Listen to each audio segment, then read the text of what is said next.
Well, this holiday season, it's safe to say, probable, maybe even likely, that you or someone you know is going to end up with a device, if you already don't have one, that has a lithium-ion battery in it. Cars, laptops, even toys. And a lot of those things are catching on fire. And the I-Team's Ginger Allen is here tonight looking into the dangers. So anytime we have a danger like this, the first question is, what are regulators doing about it? Some critics say not enough. You know, these devices and these batteries are all around us, and so are the warnings. But industry insiders say more is needed on the ground, at sea, and in the air. Before you ever take off, There's spare lithium batteries or e-cigarettes in your bag. you hear the warnings. If you lose your phone or other device under Please do not adjust your seat. Notify a cabin crew member immediately. But do you know why? Go forward! Do not take your back! Last year, panic erupted on this American Airlines jet when a laptop battery ignited. It was absolute chaos, and it was terrifying. 2 months ago, another battery fire in an overhead forced an emergency landing in China. We think it was a lithium battery that caused the smoke and the fire. This summer, the FAA released pictures of a charred backpack that burst into flames on a Delta flight. FAA records show 80 lithium-ion battery-related incidents on planes so far this year. That's almost 2 a week. And since 2006, the FAA has logged 678 incidents involving smoke, fire, or extreme heat. UL Solutions data shows nearly 1 in 5 of those result in emergency landings or evacuations.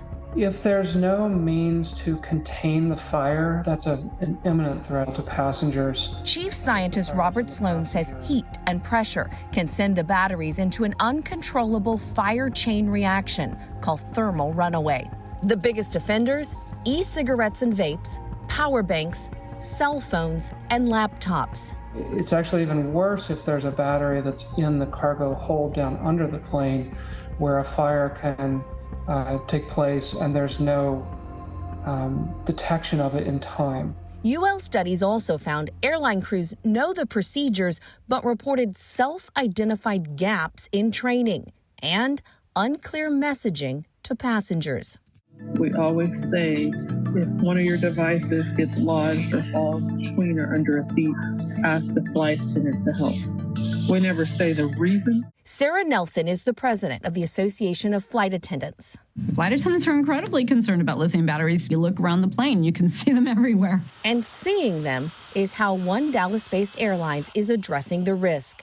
Southwest is now the only airlines in the U.S. that is mandating it. Yes, we are.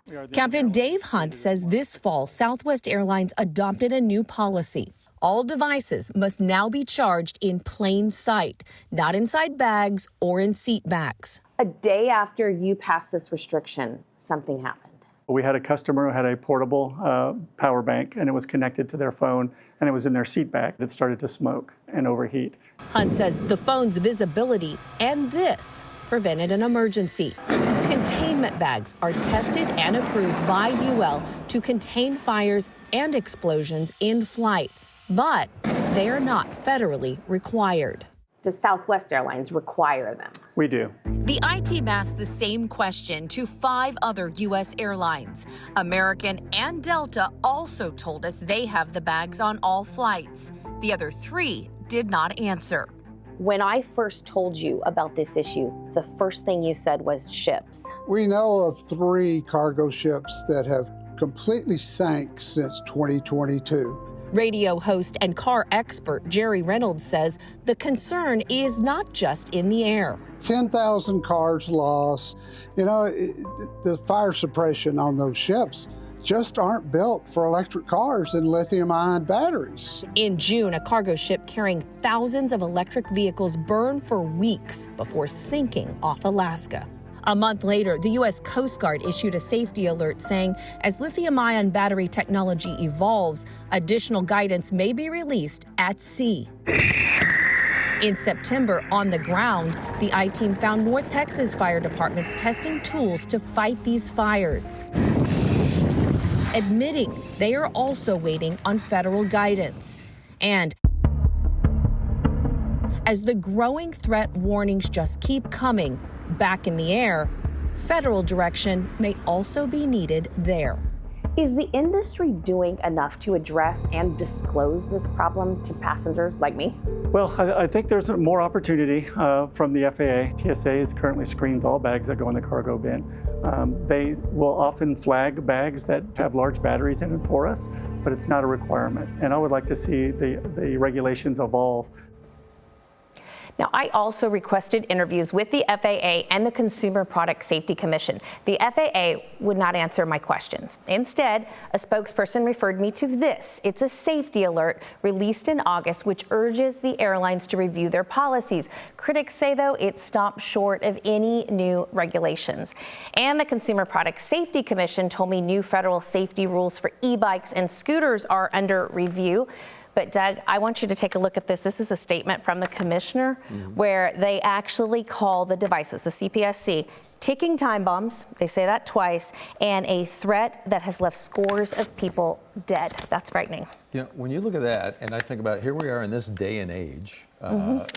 I failed engineering class, never went. But why haven't safer batteries been developed? We've got all this technology that's happening so fast. Why hasn't that happened? Well, and you and I said we've been reporting on it for about 20 years now, right? Yeah, This very more than problem. 20. Exactly. Yeah. So on a positive note, the UL Solutions chief scientist, Robert Sloan, who you met in the piece, told me battery research is underway. And some of it's happening right here in Texas. So he believes we are about 5 years away from smarter, safer battery designs. So that's encouraging. He was also encouraged by the commitments from the major airlines to get, or most of them, to get those containment bags on and then address the problem. So talk to us lastly, what do people do, travelers in the air and on the water? I mean, we've got a Christmas Day flight going to see family, and if we have ion batteries with us, what's the best advice? Okay, so you definitely want to keep your electronics and your spare batteries in your carry-on and never check them. Keep your devices visible while they're charging. Only use UL-approved devices. We've talked about that before. They are marked. And if your device starts to feel hot or it starts to swell, stop using it, and please don't be afraid to contact the crew immediately because they need to get it into one of those bags. Yeah. Time is of the essence in that. Absolutely. Ginger Allen, thank you.